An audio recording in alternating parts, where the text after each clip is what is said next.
Are these Soviet military hacks the key to success? Picture this. It's 3 a.m. on a freezing January night in 1943. A Soviet tank commander sits in his T-34, surrounded by burning German panzers. His tank took 7 direct hits, but he's still alive and fighting. The German Tiger tanks cost 10 times more to build, have superior armor, and better guns. Yet somehow, the Soviets are winning. How? What you're about to discover will completely change how you think about success, innovation, and winning against impossible odds. While Western military academies taught complexity and sophistication, the Soviets were mastering something far more powerful: brutal simplicity and psychological warfare disguised as engineering. This isn't just military history. This is a masterclass in how to dominate when you're outgunned, outspent, and underestimated. The tactics I'm about to reveal helped the Soviet Union defeat the most advanced military machine in history, build a nuclear arsenal from scratch, and compete with America's unlimited budget for half a century. And here's the kicker. These same principles are being used by successful entrepreneurs, tech companies, and military strategists today. Most people have never connected the dots. The Soviet military didn't just win through numbers or brutality. They developed a systematic approach to problem solving that turned their weaknesses into devastating advantages. While the West was building Cadillacs, the Soviets were building Kalashnikovs. While America was engineering precision, Russia was engineering resilience. These weren't just military hacks. They were a complete philosophical revolution in how to approach competition, resource management, and strategic thinking. And the most shocking part, the principles behind Soviet military success directly contradict almost everything modern business schools and military academies teach. What you're about to learn has been studied by everyone from Silicon Valley founders to special forces commanders. The Soviets accidentally discovered universal principles of success that work whether you're fighting a war, building a startup, or trying to achieve any ambitious goal with limited resources. But let's rewind for a moment. Why did the Soviets need these hacks in the first place? In 1941, when Nazi Germany invaded the Soviet Union, the military situation was catastrophic. The Red Army lost millions of soldiers in the first months. Entire tank divisions were encircled and destroyed. The industrial heartland was being overrun. By every conventional metric, the Soviet Union should have collapsed. The Germans had superior technology, better training, more experienced officers, and the most sophisticated military doctrine in the world. Their tanks were engineering marvels. Their tactics were revolutionary. Their logistics were precise. They represented the pinnacle of Western military thinking: complexity, precision, and technological superiority. The Soviets had none of this. Their officer corps had been decimated by Stalin's purges. Their industrial base was primitive compared to Germany's. Their soldiers were often illiterate peasants. By traditional standards, they had no chance. But here's what the Germans didn't understand. The Soviets weren't playing the same game. They couldn't compete on Germany's terms, so they changed the rules entirely. They developed what we would now call asymmetric advantages. Methods of winning that didn't require matching your opponent's strengths. The pressure was immense. Stalin understood that losing meant not just defeat but complete annihilation. The Nazis planned to exterminate or enslave the entire Slavic population. There was no room for failure, no luxury of time, and no tolerance for expensive mistakes. This existential crisis forced the Soviets to innovate in ways that would have been impossible in peacetime. Here's where the story gets fascinating. The Soviets developed what I call the 5 principles of Soviet military innovation. Each one contradicts conventional wisdom, yet each one worked spectacularly well. The T-34 tank is the perfect example. While German tanks had complex transmissions requiring specialized training, the T-34 was designed so simple that a farmer could learn to drive it in a day. The numbers are staggering. It had 30% fewer parts than comparable German tanks. A T-34 could be built in 3,000 man-hours, versus 300,000 for a German Tiger tank. But here's the genius part. This wasn't just about cost. Simplicity meant Soviet tanks could be repaired in field conditions with basic tools. When a German Panzer broke down, it often had to be abandoned. When a T-34 broke down, the crew fixed it with a hammer and got back in the fight. Imagine being a German tank commander. You've destroyed 3 Soviet tanks, but they keep coming. Your sophisticated targeting system is frozen in the Russian winter. Your precisely engineered transmission needs specialized lubricants you don't have. Meanwhile, Soviet tankers are pouring regular diesel fuel into their engines and fighting on. The Soviets realized something revolutionary. In chaos, reliability beats accuracy. The famous PPSH-41 submachine gun sprayed bullets with relatively poor accuracy, but it never jammed. German weapons were more accurate but would freeze or fail in mud and snow. Soviet commanders would rather have 10 decent weapons that always worked than one perfect weapon that failed at critical moments. This principle extended to everything.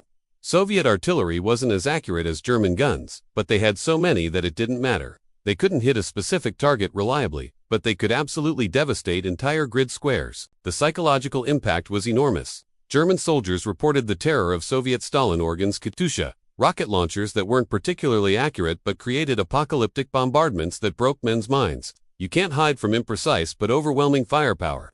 Here's what most people don't know about Soviet military culture. Despite Stalin's tyranny, tactical officers were expected to report brutal truths. A Soviet commander who lied about battlefield conditions would be shot. This created a culture of radical honesty at the operational level. Compare this to the German military, where officers increasingly told Hitler what he wanted to hear. Soviet generals reported that the T-34 had problems. They fixed them immediately.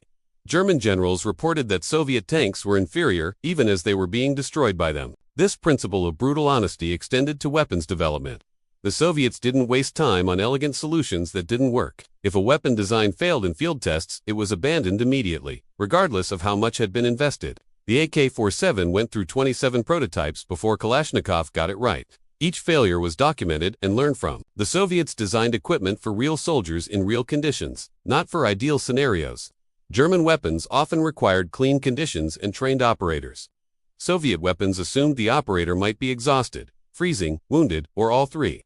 The PPSH-41 submachine gun had a drum magazine that was designed to be reloaded even while wearing thick winter gloves.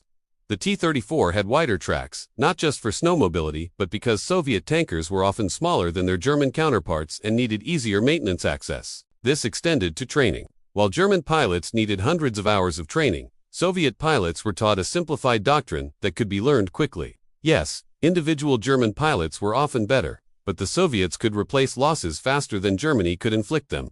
It's a brutal calculation, but it won the war. The Soviets understood that perceived capability mattered as much as actual capability.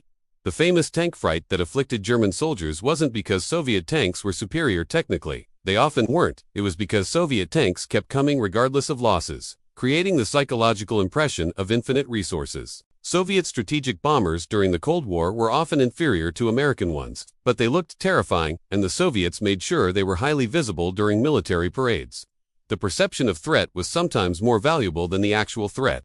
The T-72 tank that Western intelligence feared in the 1970s wasn't dramatically superior to Western tanks, but the Soviets produced them in such quantities and showcased them so effectively that NATO completely restructured their military doctrine around stopping mass Soviet tank attacks. But here's what makes this story even more incredible. These principles didn't just win World War II, they shaped the entire Cold War and continue influencing military thinking today. By 1945, the Soviet Union had outproduced Germany in virtually every category of military equipment, despite starting from a weaker industrial base. They built over 84,000 T-34 tanks alone. Germany built about 6,000 Tiger and Panther tanks combined. The principle of good enough in overwhelming numbers had proven superior to excellent in limited quantities. The impact went far beyond tanks and guns. Soviet space rockets were fundamentally based on military missile technology designed according to these same principles. The R-7 rocket that launched Sputnik was designed to be simple, reliable, and mass-producible. American rockets were engineering marvels, but Soviet rockets just worked. When Yuri Gagarin became the first human in space in 1961, he was riding on a rocket designed according to the same philosophy that created the T-34 tank. Simple systems, redundant backups, designed for worst-case scenarios. Brutal testing. It worked so well that modern Soyuz spacecraft still use derivatives of that 1960s design. The geopolitical implications were massive. America found itself in an arms race with an opponent that didn't need to match them technologically. The Soviets just needed to be good enough in sufficient quantities to maintain deterrence. This forced the United States to spend itself into near bankruptcy trying to maintain overwhelming superiority. But the principles extended beyond military applications. Soviet industrial planning, despite its many failures, succeeded in specific domains by applying these same concepts. When they needed to build something urgently, they could mobilize resources with terrifying efficiency. The Soviet nuclear program went from zero to atomic bomb in just 4 years after World War II, partly using these same simplified, brutally focused approaches. Here's the part that changes everything. These Soviet military hacks aren't just historical curiosities. They're being used right now by some of the most successful organizations in the world, and most people don't even realize it. Take Tesla's approach to manufacturing. Elon Musk has explicitly said he studied Soviet rocket design philosophy. Tesla doesn't try to make the most sophisticated cars, they make cars that can be manufactured at scale with acceptable quality. They prioritize production volume over perfect engineering. Sound familiar? Silicon Valley's minimum viable product philosophy is essentially Soviet principle number 1, extreme simplification. Build the simplest version that works, get it into users' hands, and iterate based on brutal feedback. This is exactly how Soviet weapons designers operated under combat conditions. Amazon's famous bias for action is Soviet principle number 3, brutal honesty and rapid iteration. Jeff Bezos created a culture where failures are documented and learned from immediately. Soviet commanders did the same thing in combat conditions. The entire DevOps movement in software engineering, building systems that are resilient and self-healing rather than perfectly engineered, is essentially Soviet principle number 2, redundancy over precision. Modern distributed systems are designed to work even when components fail, just like Soviet military equipment. Here's what really blows my mind. The Soviet military understood psychological warfare better than anyone. They knew that confidence, momentum, and perceived capability could multiply actual capability. Modern marketing and branding operate on exactly the same principles. Apple doesn't just sell technically superior products, they sell the perception of inevitable victory and unlimited resources. Even the controversial move, fast and break things philosophy that defined early Facebook is pure Soviet doctrine. Get something working quickly, even if it's imperfect, and improve it in real conditions rather than endless planning. Soviet tank designers literally did this. They sent early T-34s into combat with known flaws because getting them into action was more important than perfection. But there's a darker side to this story that we need to acknowledge. The Soviet principles worked partly because they were willing to accept losses that Western societies found unacceptable. They could simplify training because they accepted higher casualty rates among inexperienced soldiers. They could mass-produce equipment because they didn't prioritize individual soldiers' survival to the same degree. This raises uncomfortable questions. How much of Soviet success was due to brilliant systematic thinking versus brutal disregard for human cost? The answer is probably both. The principles themselves are valid, but their implementation often reflected totalitarian values that we should reject. The principle of radical simplification doesn't require totalitarianism, but it does require accepting trade-offs that many organizations struggle with. Western military equipment is often over-engineered because every soldier's life matters immensely.